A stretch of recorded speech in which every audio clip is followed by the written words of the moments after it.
have our special guest with us, the Right Reverend Bishop Dorrien Davis, and we're very, very excited. Thank you. We're excited about you as well. Thank you for being here tonight and to celebrate with us.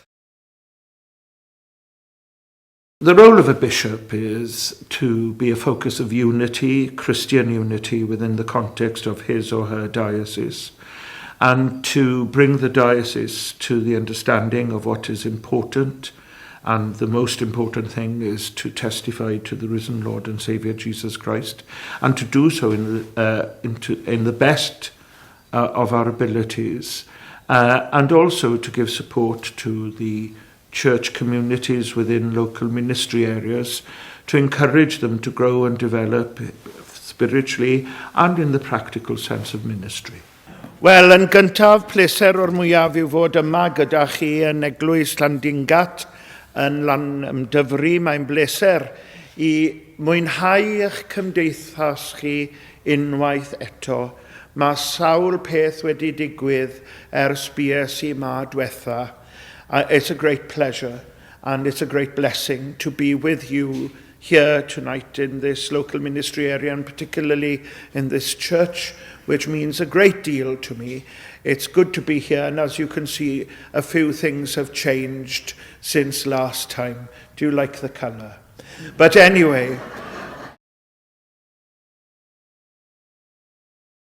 where we can, we should be mindful to find ways of sustainable energy that does not affect the environment, because some do. And the whole thing about sustainable energy is there's an element, I think, and when you consider it deeply, of selfishness. It's about us, isn't it?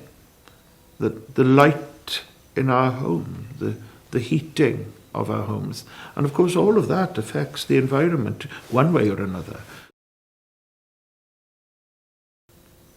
My late mother used to like windmills, and she didn't think that they were an eyesore on the land and on the landscape, and whereas I did. And it wasn't just an eyesore, but pollution, noise pollution, because you get close to them, you can hear these awful things making this terrible noise. But I can see the benefits of them, and I can see why people want them on their land. And I suppose it's the lesser of evils. The only thing, they are an eyesore. Other things that could be used which blight the land, I think we have to be very mindful of our actions, because there will always be consequences. and with regards to churches, let's get it right. A church is not a building. You are the church. You are the body of Christ. You are his witnesses. Yes, buildings such as this have stood here for centuries, and they are important, and we cherish them. But they're not the be-all and end-all. The be-all and end-all is Jesus, who brings us life, and life in its fullness. I would hope that companies that are involved with the consideration of placing pylons in areas of natural beauty would really consider and think hard about the consequences of what they are doing. Not only to the vista, but also the farmland. You know, there would be potential dangers. I think we have to realize that there are things associated with pylons, of which I am not an expert, but there are things associated with the building of them and their placing which could have an effect on people's health.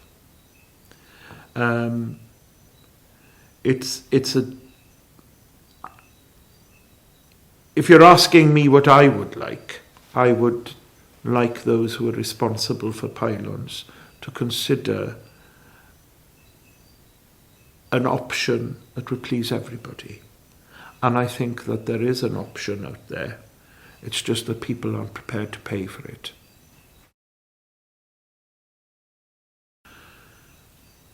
Well, for those who are for it, whatever I say is going to be wrong. So I think we have to recognise that and appreciate that they have their opinion and they're quite within their right to have that opinion. As a leader of the church, and I think I have to speak personally, the environment is important to me. And having been brought up in the Dyddewi Valley and recently going up to Llandingat Church, which overlooks the whole of the Dyddewi Valley right up to the Black Mountains, it is so beautiful, it is spiritual as you look upon it. The thought of seeing pylons like a great big black vein running down the green and beautiful basin valley of the Dyddewi.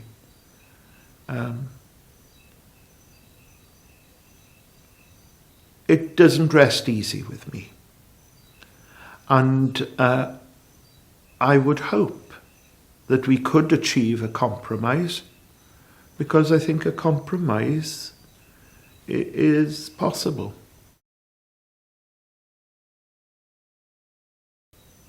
I think when you think, if you put it in that context, you have to remember who David was and the charisma that surrounded him. It wasn't just about slaying a very large Philistine person. His reign, and in the Old Testament, is one where he wants the best for his people, where he wants his people to be able to live peacefully and under not only his rule but the rule of God.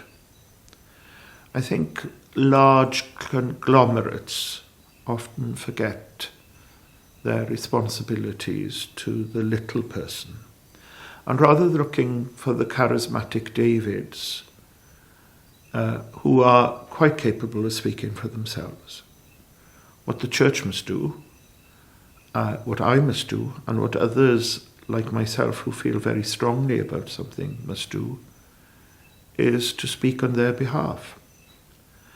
And there are a lot of people down the Dyddewi Valley, from Llandovery to Llansteffan, who are concerned.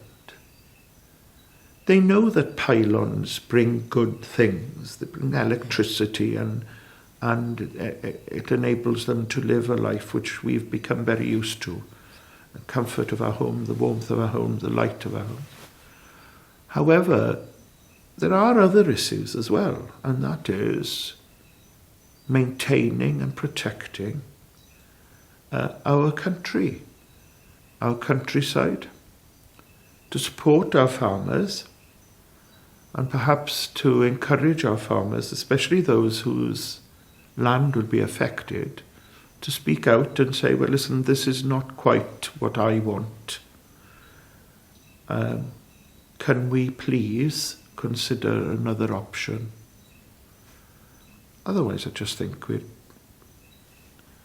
we're going to be very sorrowful in the next 10 years when everything and every road we travel and every hill we climb and every place where we might fish in the River Dyddewi and the Cothi and all the other little rivers which are polluted, we will have over our heads the buzzing of pylons. Gweddiwn.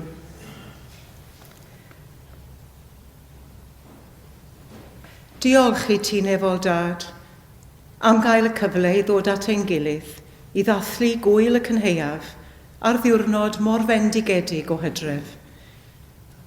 Diolchwn am harddwch ein bro, a rho yng nghalonnau ein harweinwyr ddoethineb, yng nghyfnod corwyntoedd croes, a'r awydd i gadw tiroedd Dyffryn Tywi yn hardd.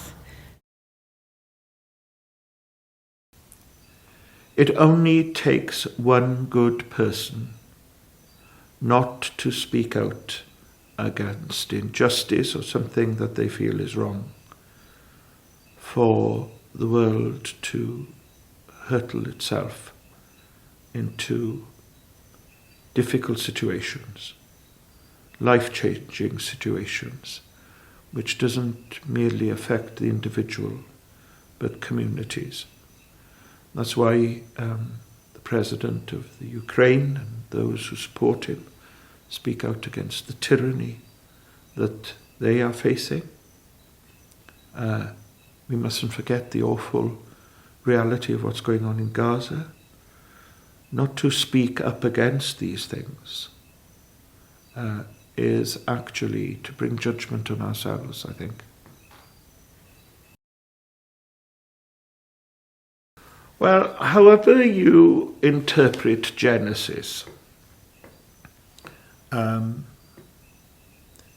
one thing that the both narratives in chapter 1 and 2 acknowledge is that God created all things. How he did it is beyond our understanding, but he did it. And the thing that God did was to set us to care for it. Now that's a big ask, but it's not beyond us. And if we look back 2 centuries to the Industrial Revolution, where the rivers of the Black Country were actually running red with rust and pollution, and the canals and you know, London and its smog, we recognised that there was a problem. We responded to the problem, and now things are very different. We're far from achieving our goals, but it's not beyond us. And the thing is, this world in which we live, it could be the only place in the cosmos, in that vast tapestry of our universe and universes beyond. This might be the only place that has the life which we have been given and seem to take so much for granted. And so there's a sense of vulnerability in this little green-blue bauble that's hanging in nothingness. And it would be terrible to think, apart from natural disorder, which we must acknowledge, that the destruction of our planet, which very much seems to be the case, is due to our disregard for it. It's strange. The King has spoken about ecology over many decades and was ridiculed for it. He has now been recognised as being right. Let's be the generation that will be seen in the future and in history as the generation that made the right choices, the right decisions, so that our children's children will be able to enjoy what we, unfortunately, seem to be destroying. Tangnefedd Duw sydd i'w chlaw pob deall, a gadwa eich calonnau a'ch meddyliau yn gwybodaeth a chariad Duw, a'i fab ein gwaredwr Iesu Grist, and the blessing of God the Almighty, the Father, the Son, and the Holy Spirit be with you and those whom you love, with those for whom you pray, and those for whom you ought to pray, this day and forevermore. Amen. Amen. One thing before I want to say, as Bishop of this diocese, the importance I lay upon maintaining the beauty of this valley. And I think that as Bishop, I would want to call upon those with responsibility, and it is a good responsibility, to bring heat and warmth and light, to consider a different alternative to Pylons. Amen. This is my prayer for you and for the Dyddewi Valley, of which I am a son. Amen to that. Amen.